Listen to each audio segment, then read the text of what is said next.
السلام علیکم ورحمۃ اللہ وبرکاتہ۔ بسم اللہ الرحمن الرحیم۔ وَإِنْ قَالَ لَهُ عَلَيَّ خَمْسَةٌ فِي خَمْسَةٍ يُرِيدُ بِهِ الضَّرْبَ وَالْحِسَابَ لَزِمَهُ خَمْسَةٌ وَاحِدَةٌ وَإِنْ قَالَ أَرَدْتُ خَمْسَةً مَعَ خَمْسَةٍ لَزِمَهُ عَشْرَةٌ وَإِنْ قَالَ لَهُ عَلَيَّ مِنْ دِرْهَمٍ إِلَى عَشْرَةٍ لَزِمَهُ تِسْعَةٌ عِنْدَ أَبِي حَنِيفَةَ فَيَلْزَمُهُ الِابْتِدَاءُ وَمَا بَعْدَهُ وَتَسْقُطُ الْغَايَةُ وَقَالَ أَبُو يُوسُفَ وَمُحَمَّدٌ يَلْزَمُهُ الْعَشْرَةُ كُلُّهَا وَإِنْ قَالَ لَهُ عَلَيَّ أَلْفُ دِرْهَمٍ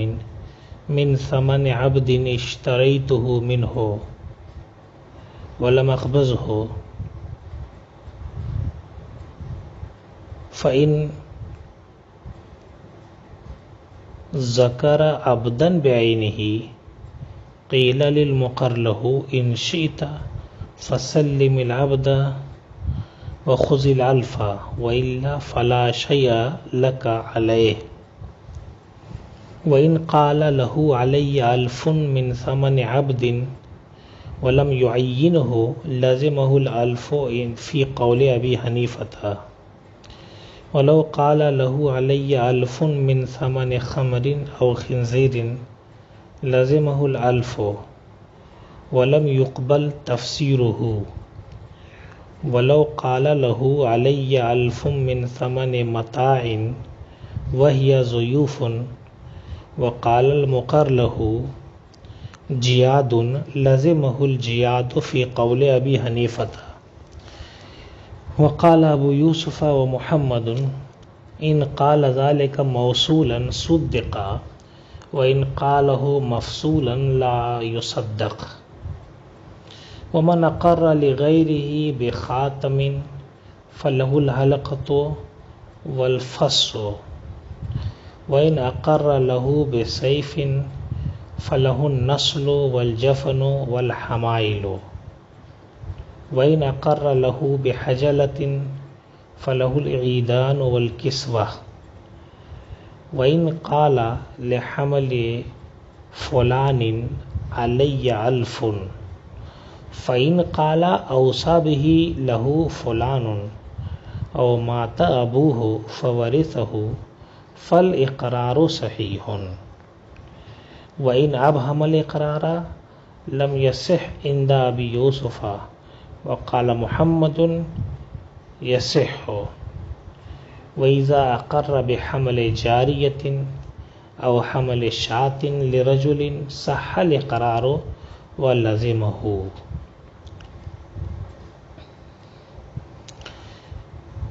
فرماتے ہیں اگر مقر نے کہا کہ فلاں کا میرے اوپر 5 ہے، 5 میں خمسۃ فی خمسۃ، 5 ہے 5 میں، اور اس سے مقر مراد لے رہا ہے ضرب اور حساب، یعنی 5 کو 5 میں ضرب دینا مراد لے رہا ہے، تو اب اس کے اوپر کیا لازم ہوگا؟ تو یہاں 5 کو 5 میں ضرب دیا جائے تو 25 ہو جاتا ہے، تو لگتا ایسا ہے کہ 25 لازم ہونا چاہیے۔ بعض فقہا نے اس کا قول بھی کیا،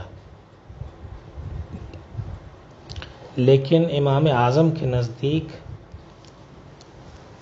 ایک عدد کو اگر دوسرے میں ضرب دیا جاتا ہے تو وہاں اس ضرب کی وجہ سے اجزاء میں اضافہ ہوتا ہے، اس اصل شے میں اضافہ نہیں ہوتا۔ مطلب یہ ہوا کہ خمسۃ فی خمسۃ کا مطلب ہوا کہ 5 میں سے ہر ایک کے 5 جز کیے جائیں، تو 5 میں سے ہر ایک کے 5 جز کریں گے تو اجزاء 25 ہو جائیں گے، لیکن کامل جب دیکھیں گے تو وہ 5 ہی رہیں گے. اس لیے امام اعظم کے نزدیک، احناف کے نزدیک حکم یہ ہے کہ 5 درہم ہی لازم ہوگا. اسی کہہ رہے ہیں کہ لازمہ خمسۃ واحدہ، ایک 5 درہم اس کے اوپر لازم ہوگا. یہ آپ کے سامنے بعد میں بھی یہ بات آئے گی کہ ضرب جو ہے یہ اصل شے کی تکثیر کا سبب نہیں بنتا، یہ اجزاء کی تکثیر کا سبب بنتا ہے. یعنی ضرب کی وجہ سے اجزاء میں اضافہ ہوتا ہے، نہ یہ کہ اصل شے میں اضافہ ہوتا ہے. گویا جتنے سے زیادہ ضرب دیا جائے گا اتنے ٹکڑے مانے جائیں گے. 5 کو 5 سے ضرب دیا تو یہاں ہر ایک کے 5 ٹکڑے مانے گئے. 5 کو 6 سے ضرب دیا جاتا تو ہر ایک کے 6 ٹکڑے مانے جاتے. حاصل یہی نکلا کہ یہاں گویا اصل شے میں کوئی اضافہ نہیں ہے، لہذا 5 ہی اس کے اوپر لازم ہوگا. اب چونکہ لفظ فی کبھی مع کے معنی بھی آ جاتا ہے،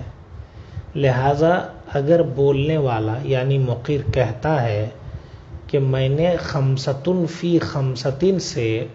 خمسۃ مع خمسۃ مراد لیا ہے، اگر یہ کہتا ہے تو کیا ہوگا؟ کہتے اس کے اس قول کو مانا جائے گا اور اب 5 کو 5 کے ساتھ ملایا جائے گا تو کل 10 ہو جائیں گے اور یہی 10 اس کے اوپر لازم آئے گا. وَإِنْ قَالَ، اور اگر کہتا ہے فلاں کا میرے اوپر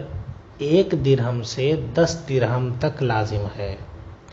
تو اس پر کتنا لازم آئے گا؟ احناف کے نزدیک اس میں بھی اختلاف ہے. امام اعظم فرماتے ہیں 9 ہی درہم لازم آئے گا، کہ ابتدائی غایت تو داخل ہوگی اس میں اور بعد کے بیچ والے اعداد بھی داخل ہوں گے، لیکن انتہائی غایت جو ہے وہ ساقط ہوگی.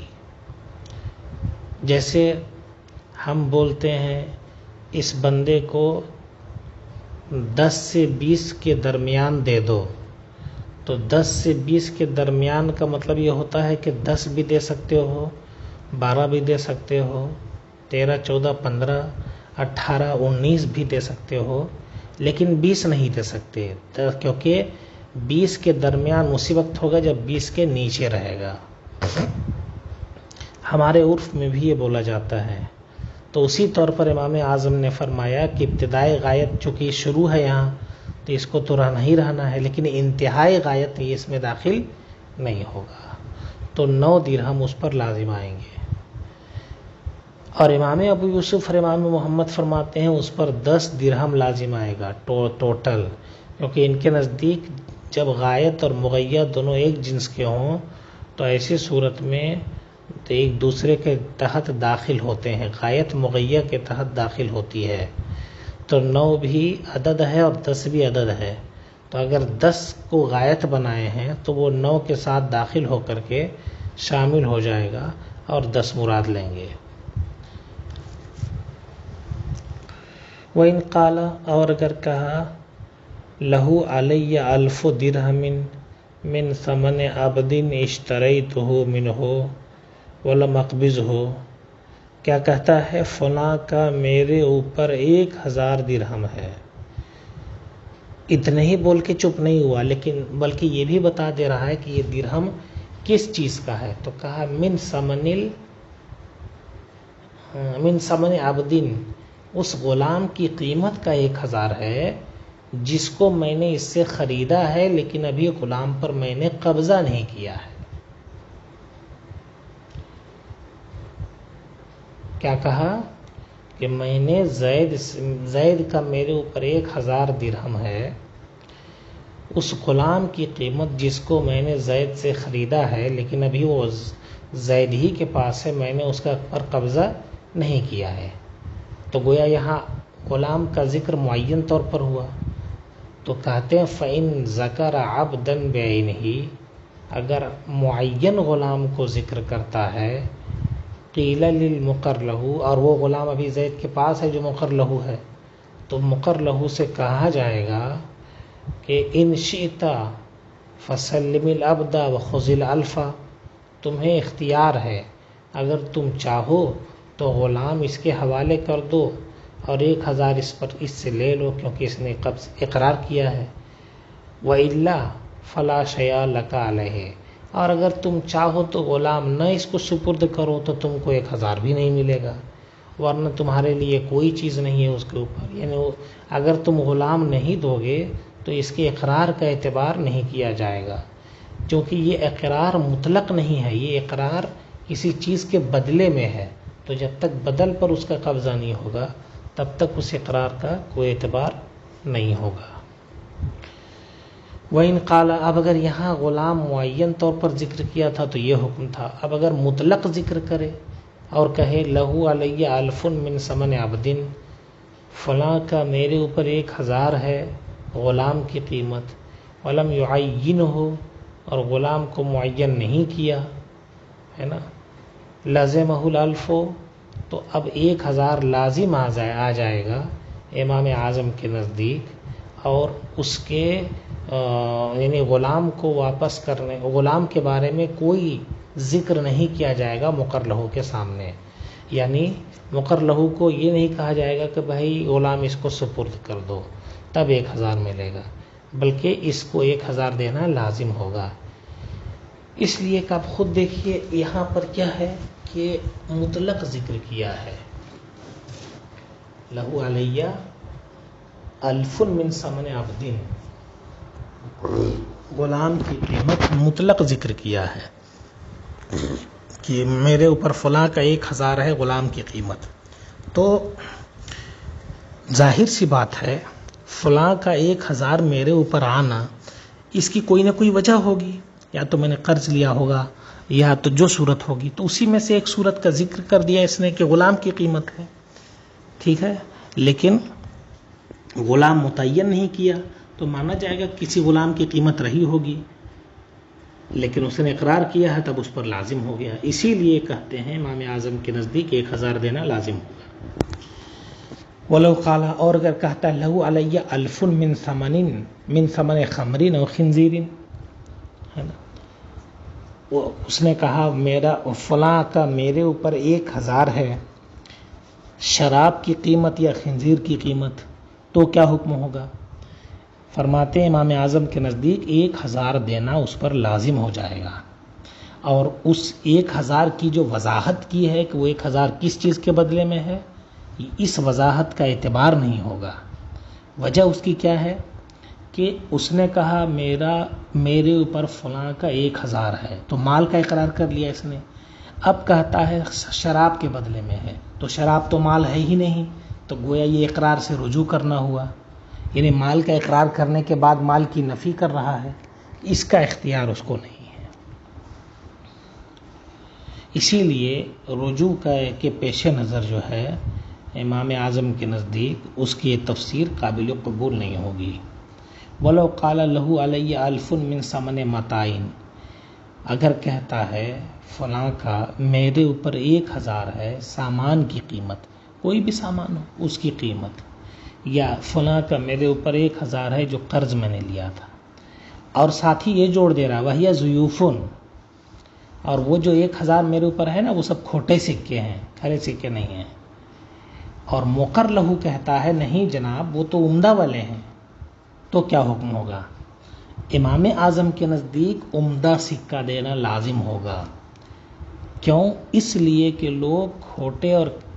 سکے سے سودا نہیں کرتے، عموماً عمدہ سکہ ہی استعمال کرتے ہیں، اسی لیے مقر لہو کا قول معتبر ہو جائے گا۔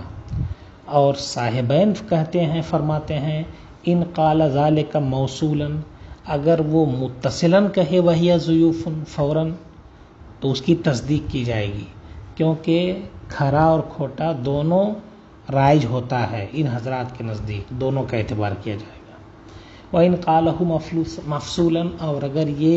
من وہی ضیوفن جو ہے یہ بعد میں کہہ رہا ہے فصل کے ساتھ، تو اس کی تصدیق نہیں کی جائے گی،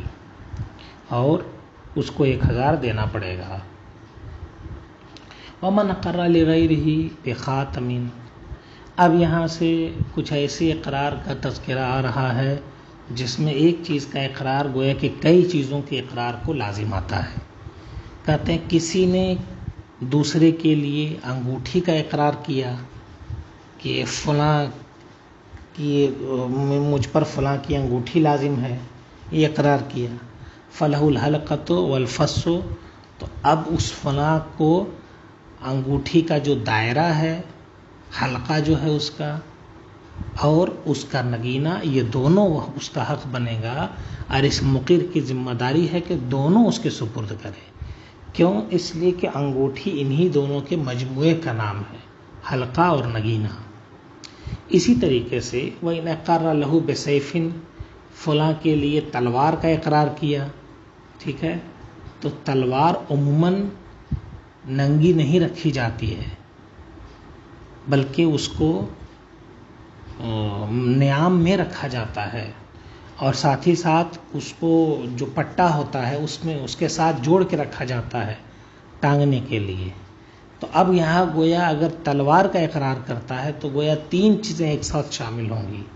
فلہ النسل، تو اب اس فلاں کو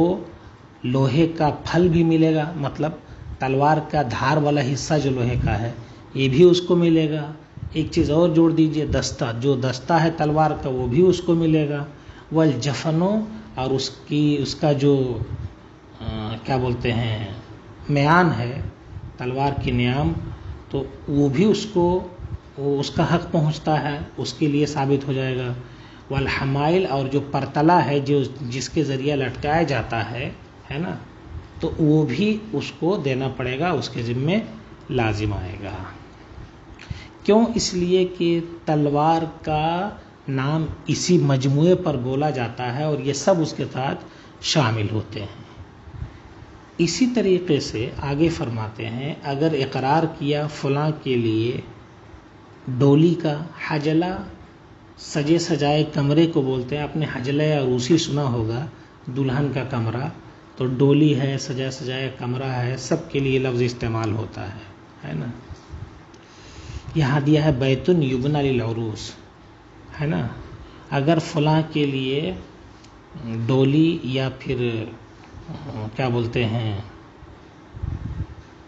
سجے سجائے کمرے کا، اس کو ڈولی ہی کہیں تو آسانی ہوگی بولنے میں، ہے نا، کا اقرار کرتا ہے، فلہ العیدان والکسوہ، تو اس کے لیے لکڑیاں بھی ہوں گی اور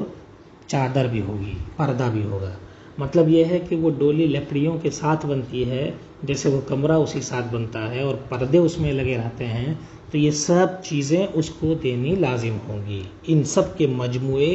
کا گویا یہ اقرار ہوا۔ وَإِنْ قَالَ لِحَمْلِ فُلَانَةٍ عَلَيَّ أَلْفٌ، اگر کہتا ہے فلانا کے پیٹ میں جو بچہ ہے اس کا میرے اوپر 1000 ہے، ٹھیک ہے، تو اب سوال پیدا ہوتا ہے کہ فلاں کا آپ کے اوپر 1000 ہونا یا تو اس وجہ سے ہو سکتا ہے کہ فلاں سے آپ نے خرید و فروخت کی ہے، یا اس وجہ سے ہو سکتا ہے کہ فلاں کا مال آپ نے غصب کیا ہے، یا اس وجہ سے ہو سکتا ہے کہ فلاں کے لیے کسی نے وصیت کی ہے، یا فلاں کسی کا وارث ہو گیا اور اس وصیت کا مال یا وراثت کا مال آپ کے پاس موجود ہے۔ اس میں کئی صورتیں ہیں، اسی لیے یہاں وضاحت ضروری ہے کہ یہ گویا آپ کے اوپر فلاں حمل کا 1000 کس بنیاد پر لازم آتا ہے۔ ظاہر سی بات ہے خرید و فروخت والا تو ہوگا نہیں، کیونکہ وہ بھی پیٹ میں ہے، تو اس کے ذریعے آپ کیا خرید و فروخت کریں گے، اس لیے وہ تو مراد لے نہیں سکتے۔ اسی طرح اس کا مال آپ نے غصب کیا، یہ بھی نہیں ہو سکتا ہے، تو پھر 2 ہی صورت بچتی ہے، اسی لیے دونوں کو واضح کر دے رہے ہیں۔ کیا؟ فَإِنْ قَالَ، اگر اس اقرار کے بعد وہ اتنی وضاحت اور کرتا ہے کہ اوصى بہ لہ فلان، کہ اس 1000 کا اس حمل کے لیے فلاں شخص نے وصیت کی ہے، ایک جملہ اپنی طرف سے ملائیے، اور وہ مال میرے پاس موجود ہے، اس لیے میں اقرار کر رہا ہوں، یا تو اگر یہ کہتا ہے یا پھر یہ کہتا ہے